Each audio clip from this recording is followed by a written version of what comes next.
Meron po kayong kopya nito sa inyong media kit. Basahin ko po ulit. Advanced year trial. Ito po ang huling pagsubok ng hybrid rice sa IRI. Balik, ibig sabihin po huling pagsubok, yung po yung last stage po yung dito po nagtatapos ang pagsubok namin sa hybrid rice. Pero yung pagsubok mismo sa hybrid rice ay hindi pa po nagtatapos sa hybrid rice po ng IRI. Pero yung experiment po namin nagtatapos na po dito. So yun po. Ito po ay kalimitan may pag-uulit po. Upang higit pang subukin at suriin ang mga advanced hybrids na pinili mula sa programa ng pagpapalain ng hybrid rice. So yung pag-uulit po na sinasabi dito, ang isa pong butas dito, isa pong pag-uulit.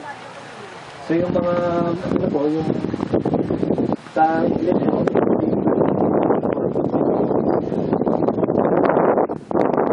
pag-uulit pangatlo. So meron pong tatlong pag-uulit po para masubukan po at suriin pa yung advanced hybrids. So yun po. Sila po ay tumaan po sa mga tao na po pag-usuli ng mga hybrids po. Bali hindi lang po ito yung experiment namin po sa kanila. May mga mas na ako na experiment po sa kanila. No? Bali, sumunod po, ang mga hybrids po na yun na panahon na pagsusuli sa lokasyon. Tapos palalawakin po namin po sa maraming lokasyon. Mahalaga po ito para mapag-aralan ng mga hybrid na may potential na pang-commercial. Bali, yung sinasabi po na palalawakin sa mas maraming lugar, ang ibig sabihin po nito, magpapasok po kami sa NCT. Kung tawagin po yun, sa buong Pilipinas po. Meron po kaming hybrids na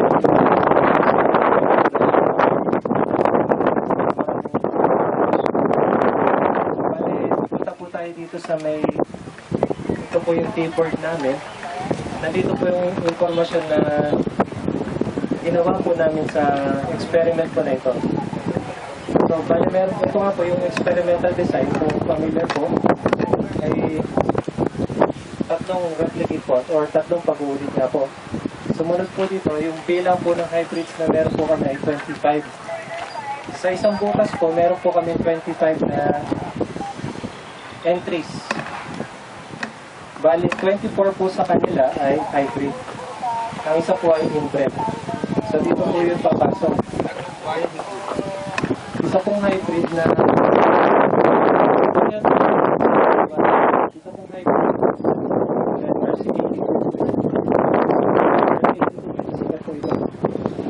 yung isa naman po ay 75217 Mestizo 3. Date of seeding po namin ay December 4. Transplanting po ay December 22. So mapapansin niyo po ay December 4, kung susundin po yung 21 days old na seedling sa paglilipat tanim, dapat po Pasko magtatanim.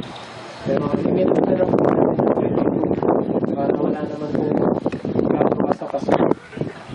So ito po yung fertilizer rate natin. Kung total niyo po siya, 150 po yung nitrogen. Per hectare po ito, kilogram per hectare. 33 yung phosphorus, 33 sa potasyo, at meron pong kaunti sa zinc, 5 kg per hectare po.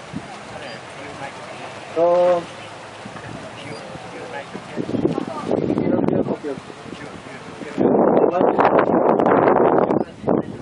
balik, ibabasa nyo po sa gagamitin yung pataba. Off-pure po, off-pure po.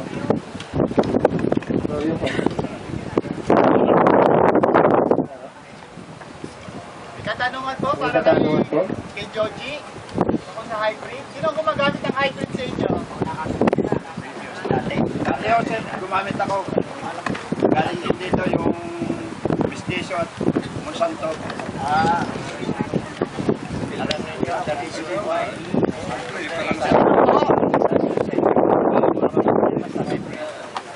hybrid ay pwedeng ulit. Hindi po pwede. That's the reason why. So, ang nagiging problema sa mga farmers, sa tatabing mga magsasaka, kumukuha ng bilis sa kapitbahay. Pero kung let's say, ang ating hybrid ay katulad ng inbred, there is no reason why. Kaya hindi mabulat na para sa inyo. At ang masakit, ang presyo ng hybrid ay katumbas na ng hybrid. Yun ay nangyari. Experience ko yan eh. Noon dala ko sa trading, eh hindi ho namin kilala yun. Sila. Kaya tingin ko napakabigat, mahaba pang bakbakan yan. Parang hybrid ay talagang tanggapin sa Pilipinas. Although, maaaring sa China yan. Di ba? Talagang ang nagkasubay niya, China. Pero sa Pilipinas, tingin ka face-to-face basis lang. Ang lugar lamang, meron lugar na nag-aasa. Sige po. Yun po mga tanong na katanungan pong mga ganyan, ay meron po tayo mamaya yung open forum. So kung saan pwede po natin palawigin ang diskusyon sa ganyan. So mamaya po, i-address po natin yung mga katanungan nyo. May tanong pa po.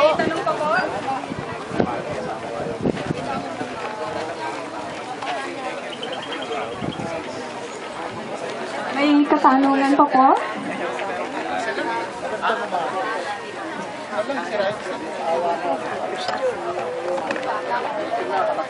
Tanong pa ako kayo. Wala na pong katanungan. Tumingin-tingin pa po tayo at medyo may oras pa po tayo para sa ilang katanungan.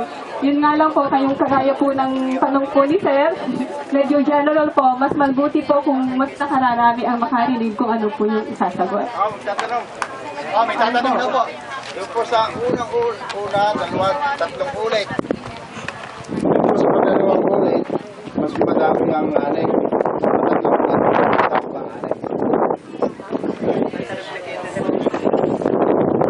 Bale, ang pag-uulit po, yung isang buong set lang po, ay inuulit namin sa isa pang butas. So hindi po ibig sabihin tataas po yung ani po nito. Para lang gusto namin siyang ulitin. Halimbawa po, gusto niyo subukan tong isang bagay. Ito po ba ay ganito sa isang butas? Pag tinry niyo siya, ganyan po ba yung resulta niya? I-try niyo po ulit sa isa pang butas. Ganun pa rin po kaya? So binabawasan po natin dito yung pagkakamali. Ilang beses po kailangan ulitin para makapag yung hybrid? Ilang beses po siyang kailangan ulitin para makapag-hybrid? So, ang hybrid po ay iba po dito sa inbred. Sa hybrid po, iba po yung dinadaanan niya kaysa sa inbred na yung mga lines po. Kasi ito po F1 hybrid po ito. So, isang tanim lang po ito, F1 hybrid. Hindi po katulad ng inbred. Hindi pwede itanim yung aanin. Ay, hindi po pwede yung tanim mga Ang tanong po ba ninyo ay yung kung kailan i-release sa Pilipinas? Yan po ba ang tanong nyo? For commercial. Oo, yung gano'n for release, ilang years ilang years na eksperimento sa IRI, tapos pupunta sa, kasi po ang proseso ganito, i-process po muna sa IRI ng kung mga siguro hanggang 3 taon, tapos po ipapasa po yan sa seed board po ng Pilipinas. Tsaka sa may testing pa po yata sa PhilRice. May comment po. Dr. De Los Reyes po ako. Bisita po ako ng IRI ngayon. Dito lang po ako ng isang buwan.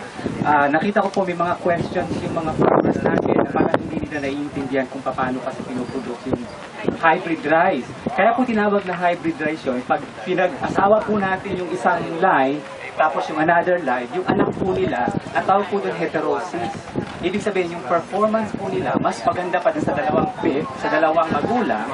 Kaya isang generation lang po. Kaya mahal siya. Kahit saka mahirap po yung hindi mo pwede pong ibalik po yun. Kaya lang, bawat isang halaman po doon, iba-iba na po yun. Kakaya po namang anak nyo, bawat isang anak nyo magkakaiba na ugali. Ganun din po yun. May mababa, may mataas. Exactly. Opo. yun, tama-tama po yun. Tanong pa po. Sige, may tanong na pa. Medyo lakasan lang po natin boses natin. Tanong ko lang po, sir, sa cost production, alin po ba ang nakaka-lead ang ating gastos sa hybrid o sa inbred? Yan lang po ang aking doon. Katulad po nung tanong kanina po, yung mga pang-commercial po, yung mga kanyang pong production cost, mas maganda po itanong po natin to sa talakayan, kung saan naroon po yung mga kasamahan po natin na mas nakakala.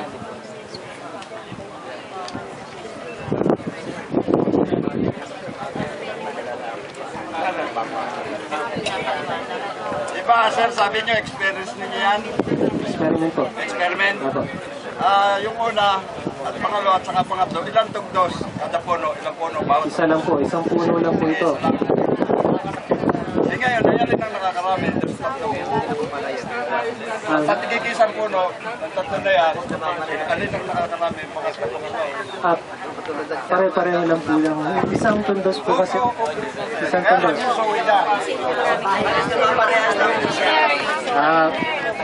Ganito po kasi kaya po inuulit, iniiwasan natin na yung mga pagkakamali nga, yung management. Halimbawa, iba po yung management sa 1, iba yung 2, 3. Ngayon, i-average natin po yung tatlo. Hindi po natin sineseparate yung pangatlo, yung pangalawa, yung una. So, Pero isang variety o yan.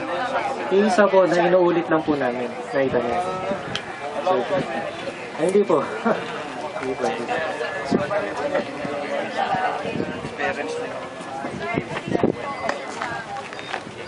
Ako po ay isang mananaliksik dito at ang trabaho ko po ay magsaliksik tungkol sa pagkumpara ng inbred at saka hybrid rice. Pero sir, yung tanong niyo po dun sa cost ng pagtatanim ng hybrid, sa ngayon po, wala po akong computation. Pero ang nakikita ko po, pag nagtanim tayo ng hybrid rice, konti lamang po yung binhi na kakailanganin natin.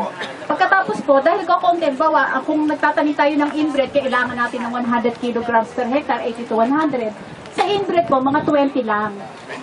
So, ang laki po nung natitipid natin. Medyo mahal nga lang po yung hybrid rice. Pero kung sabi nga ni Joji, kung itatanim siya, isang puno lamang, bawat isa. Samantalang yung dapog, minsan 12, 15 kada isang tudling, ganun po.